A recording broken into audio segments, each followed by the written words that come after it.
10월 27일 목요일 황장수의 뉴스 브리핑 시작하겠습니다. 요즘 잠 못 이루는 분들 많을 겁니다.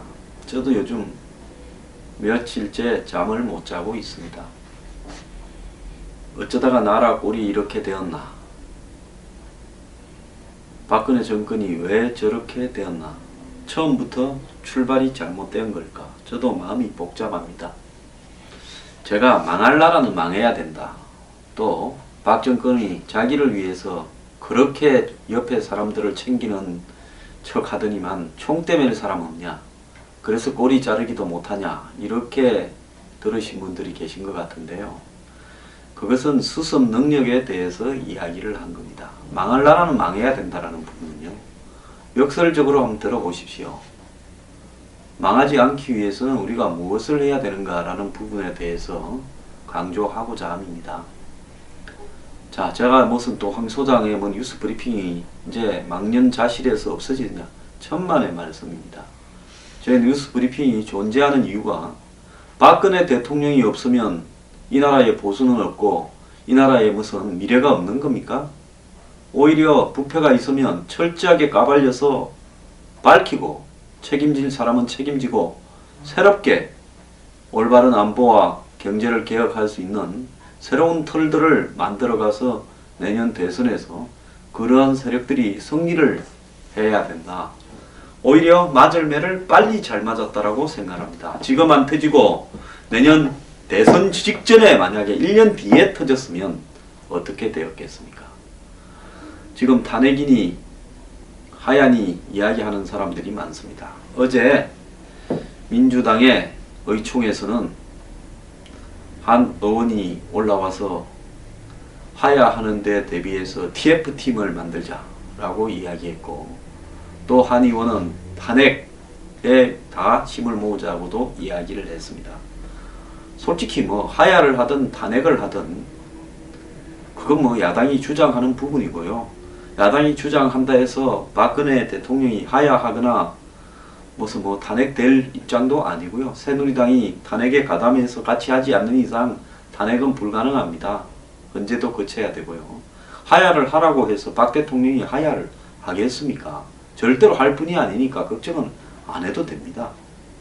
그건 정치 공세로 이어가기 위한 것이고, 그 정치 공세가 지금 진행되고 있는 최순실 사건의 진실을 밝히고 거기에 대해서 책임을 묻고 재발하지 않는 쪽으로 집중되어야 되지, 이 부분을 가지고 자신의 안보관을 밝히지 않은 채 적당히 정권을 거의 보수 진영을 여권을 해체해버려서 앉아서 먹겠다라고 가게 되면, 그렇게 해서 집권하는 정권 또한 과거의 노무현 정권처럼 미완성 정권으로 불행해질 수밖에 없습니다. 그렇기 때문에 적이 강해야, 대선에서는요, 서로가 강해야, 서로가 올바른 자기 주장을 가지고 철저하게 붙어야 국가가 똑바로 갈 수 있는 겁니다. 자, 저는 이제 우리 이 보수라고 생각하는 분들, 애국시민이라고 생각하는 분들이 생각을 좀 고쳐먹기를 부탁드립니다. 오늘 아침에 언론에 지지율 발표가 나왔는데요. 리얼미터 지지율입니다. 저 또한 여론조사 지지율은 잘 믿지 않습니다.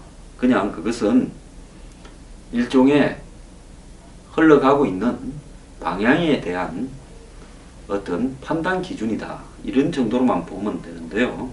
어쨌거나 박 대통령 지지가 어제 하루 조사에서는 17.5까지 떨어졌다는 겁니다.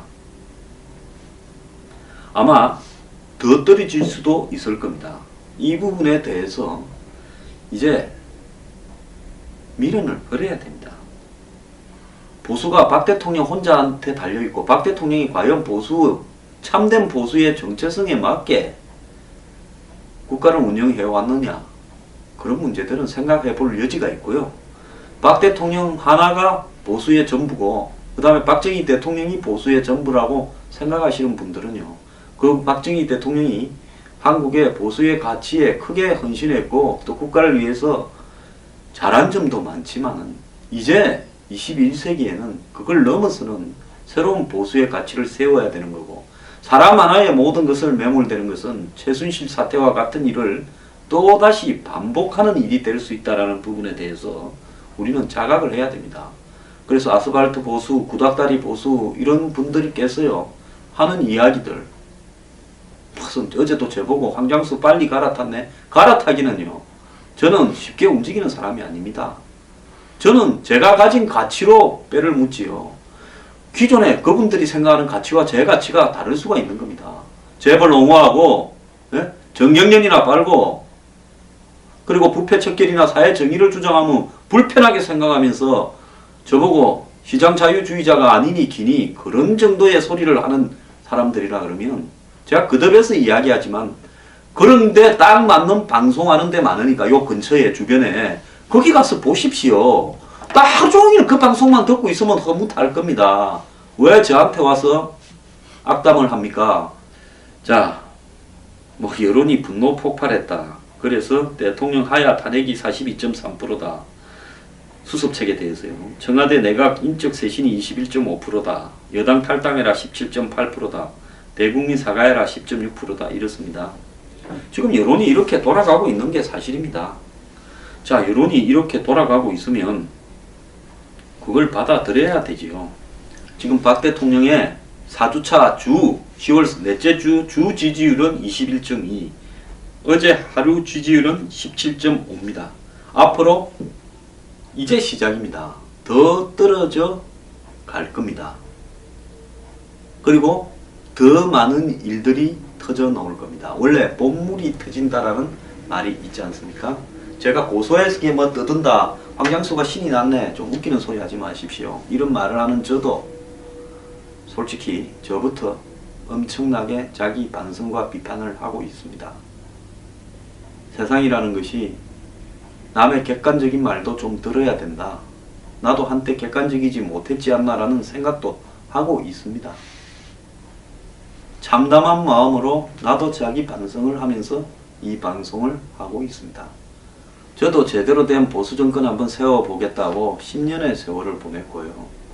이것저것 이야기도 있었지만은 정말 제 스스로 욕심도 한때 나곤 했지만은 순수한 마음으로 하려고 최대한 노력을 했고, 분에 맞지 않는 일들은 거부도 하면서 거절도 하면서 여기까지 왔습니다. 자, 제가 이제 오늘 드리고자 하는 부분은요, 절망에 빠진 자칭 보수라는 지지자분들한테 희망을 드리기 위해서입니다. 여러분, 보수의 가치가 박 대통령이라고 생각하고 지금까지 왔습니까? 사람에 대해서 기대를 거는 것은 저는 어리석다고 보고 있습니다.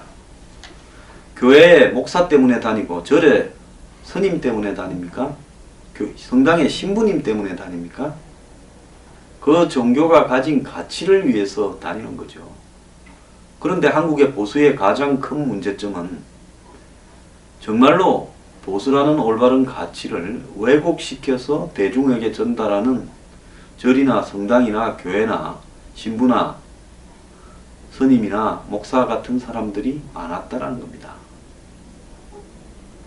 그래서 이 중세의 종교개혁이 성당이라는, 한마디로 신부라는, 수도원이라는 이런 과정을 거쳐서 가야 된다 하면서 중간에 있는 그런 기관과 거기에서 일하는 성직자들이 수많은 부패를 신을 빙자해서 저질렀기 때문에 신과 직접 대화하기 위해서 마틴 루터의 종교개혁이 일어나지 않았습니까? 저는 한국에 이번에 최순실 사태로 말미암아, 박근혜 대통령의 이런 실수로 말미암아 한국의 보수개혁운동의 시발점이 되어야 된다라고 생각을 합니다. 여러분, 새누리당이 보수라고 생각을 하십니까? 박근혜 대통령이 4년 동안 했던 행동들이 정말로 보수의 가치에 적합했다고 보고 계십니까? 참된 보수라면 저렇게 부동산을 올리는 쪽으로 집중하고 가계부채를 늘리고 대기업 재벌을 위한 정책을 구사해오고 정경련의 돈을 받고 재단을 만들게 하는 부분, 대통령의 뜻에 동참했다 하더라도 저는 애초에 잘못된 거라고 생각합니다. 더 나아가서 제가 창조경제나 문화융성 이런 걸로 경제가 살 수 없다고 했고, 최경환의 초이노믹스 같은 대국민 사기극을 중단하라고 했고, 그 다음에 고급 임대아파트 뉴스테인가 이런 거 하지 말라고 하면서 정말로 국가적인 차원에서의 공공주택 보급에 노력하라고 이야기를 하지 않았습니까? 그리고 대학 입시를 싹 개혁해서 구멍이 없도록 만든 채 철저하게 공정하고 투명하게 과거 입시 제도, 학력고사 제도로 차라리 대안이 없으면 복귀하는 게 낫다라고 이야기했습니다. 그 과정에서 최순실 딸내미 말 타고 이대 들어가서 저 난리 난 거 아닙니까? 왜 안 그랬는가에 대해서 이야기를 저는 이제는 철저하게 느끼겠습니다. 심지어 사드 배치나 개성공단 폐쇄까지 최순실의 의견이 들어갔다. 이런 미확인된 소리까지 지금 나오고 있습니다. 이것도 좋다긴 되겠죠. 최순실이 남북의 국방위원회 비밀 접촉까지도 보고받았다. 기가 찬 이야기입니다. 그러다 보니 이 정권이 보수를 지향한다면서 지나친 친중 정책을 초반부터 펴갖고 그 친중 정책에 한마디로 최순실과 관계가 있는 사람들인지 일부 대기업들이 중간에 서 있었고 그래서 이상하게 계속 친중 정책으로 일관해 들어갔습니다. 제가 그 이야기를 숱하게 했습니다. 한국의 입장에서 이것이 옳은 것인가? 솔직히 사적인 비선 라인이 없었다면 그렇게 친중 정책으로 일관하고 윤병세가 지금까지 장관을 하는 이런 일이 없었을 거라고 보고 사드 배치에 대해서도 저렇게 부인하다가 막판에 사드 배치하는 쪽으로 돌면서 저런 부작용을 갖다가 발생시키고 당당하지 못한 모습을 가져오는 부분, 진작 폐쇄해야 될 개성공단을 기껏 올 1월 달에 북한이 핵실험을 4차 핵실험을 하고 난 뒤에야 폐쇄하는 부분, 일본하고의 관계를 저렇게 과거사를 가지고 티격태격 하면서 한일 군사정보 공유 협정까지도 맺지 못하는 부분, 이런 부분을 보면서 저는 정말 올바른 보수인가 하는 생각이 들었고요. 아까 말씀드린 대로 경제 문제에 있어서는 경제를 개혁하겠다, 경제 민주화하겠다라는 걸 공약으로 내어 걸고도 1년도 되지 않아서 다 폐기하고 담배값이나 올리고 한마디로 대기업이나 가진 자가 더 잘 살게 하는, 가진 자를 못 살게 하거나 괴롭히라는 게 아닙니다. 공정하게만 하라는 거죠.